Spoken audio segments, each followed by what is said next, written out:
पल्लवी।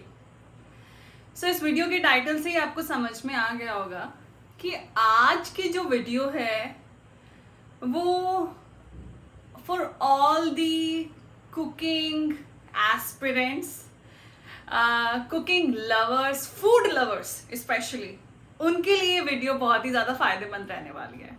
पर आज की वीडियो को स्टार्ट से पहले मैं कुछ बहुत ही पर्सनल बात आपसे शेयर करना चाहूँगी। खैर, वीडियोस बनाते हुए बहुत टाइम हो गया है और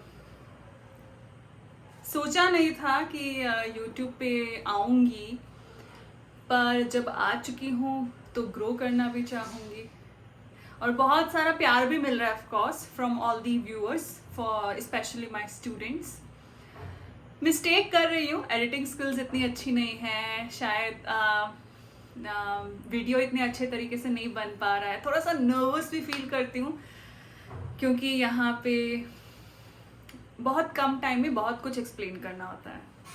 so please keep on supporting my videos ताकि मैं ऐसे ही अपने इस मन की झिझक को, एंजाइटी को जो है जल्द ही रिमूव कर दूँ। सो माय फर्स्ट वर्ड जो बहुत कॉमनली आजकल जो कलनरी वीडियोस होती है, जो कुकिंग शोज होती है, उनमें देखने को मिलता है, सुनने को मिलता है, दैट इज डो। तो इंस्टेड ऑफ सेइंग आटा, आपने ये कॉमन वर्ड बहुत सुना होगा, डो।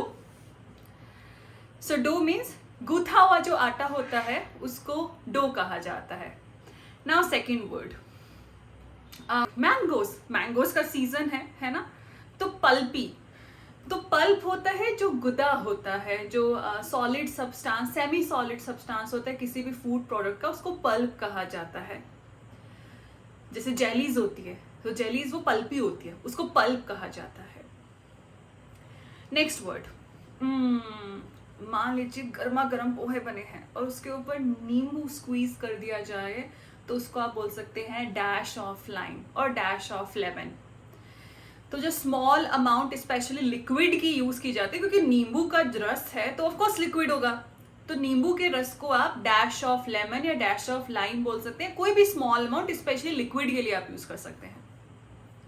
सिमिलरली कोल्ड कॉफी पीते हैं, ठीक है, तो उसके ऊपर ना बहुत सारी क्रीम डाल के दी जाती है, तो उसको बोला जा सकता है डॉलप ऑफ क्रीम। डॉलप भी एक स्मॉल अमाउंट ही होता है, बट डैश जहां पे लिक्विड के लिए यूज किया जाता है, डॉलप वहीं पे सॉलिड या सेमी सॉलिड चीजों के लिए यूज किया जाता है। A small amount of soft food, specially जब स्पून से उसको गिराया जाता है, स्पून की मदद से, उसको डॉलप कहा जाता है। जैसे मैंने कहा डॉलप ऑफ क्रीम। पानी के छींटों को इंग्लिश में कहा जा सकता है ड्रिजल ऑफ वाटर, ड्रिजल। चलिए बढ़ते हैं कुछ और वर्ड्स की तरफ। सोया चंक सुना है आपने? हाँ, सोया चंक्स है ना, चाउमीन के अंदर यूज किया जाता है, मंचूरियन के अंदर यूज किया जाता है, मोमोज के अंदर यूज किया जाता है। तो उसमें तो हम खाते हैं सोया ग्रेन्यूल्स, एकदम बारीक टुकड़े किसी चीज के होते हैं, एकदम महीन, तो उसको कहा जाता है ग्रेन्यूल्स। बट जब आप मोटे रफ टुकड़ों को यूज करते हैं, डाइस करते हैं, तो उसको चंक कहा जाता है। Chunk can be that piece, टुकड़ा।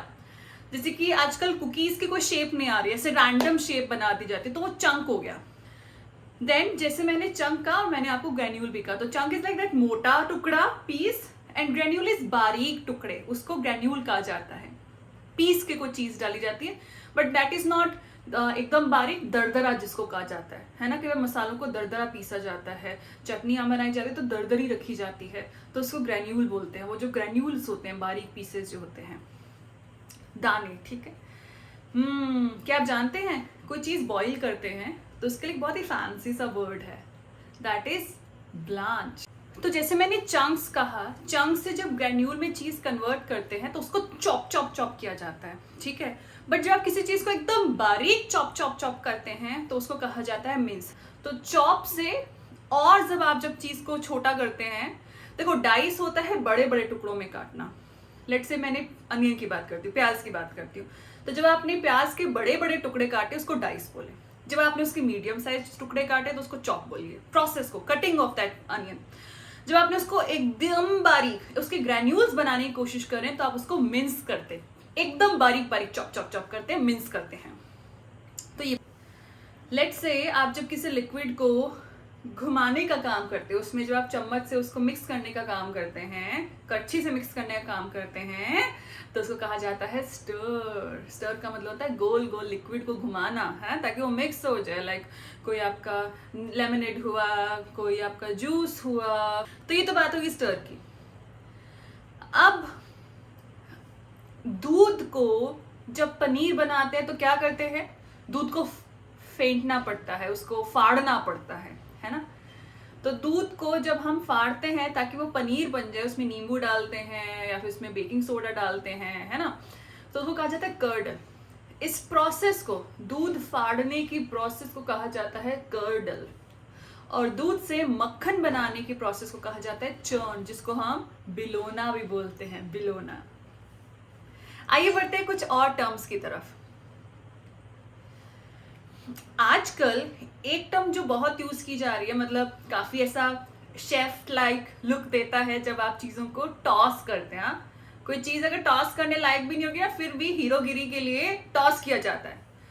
तो टॉस इज लाइक पलटना, है ना। स्पेशली कब किया जाता है, जब नूडल्स बना रहे हो या ऑमलेट बना रहे हो, तो उसको टॉस किया जाता है, फ्लिप किया जाता है, पलटा जाता है। तो टॉस इज द वर्ड। तो मैंने अभी नूडल्स की बात की। नूडल्स तो आप सभी ने जरूर खाए होंगे। तो नूडल्स के स्टॉल पे स्पेशली चाउमीन की स्टॉल अगर मैं बोलूं, इंडिया में तो चाउमीन काफी चलते हैं, तो एक ऐसी तरीके की कढ़ाई होती है जो कम गहरी होती है बट बड़ी होती है। ठीक है, पिक्चर आपको शो की जा रही है, उसको कहा जाता है वॉक। सो कभी अगर आप चाइनीज खाने का मन करे और आप उसको बना रहे हो और यूट्यूब पे कोई वीडियो सर्च कर रहे हो, तो आपको ये वर्ड मिल सकता है शायद, वॉक। आजकल इटालियन फूड किसको नहीं पसंद। And when we talk about Italian, pizza के बाद में क्या चीज याद आती है, पास्ता। और पास्ता ना एकदम ब्लांच्ड पसंद नहीं है, एकदम बॉइल्ड पसंद नहीं है। इट हैज टू बी थोड़ा सा रॉ, थोड़ा सा कच्चा होना चाहिए। तो उसको कहा जाता है आल डेंटे, अध पका।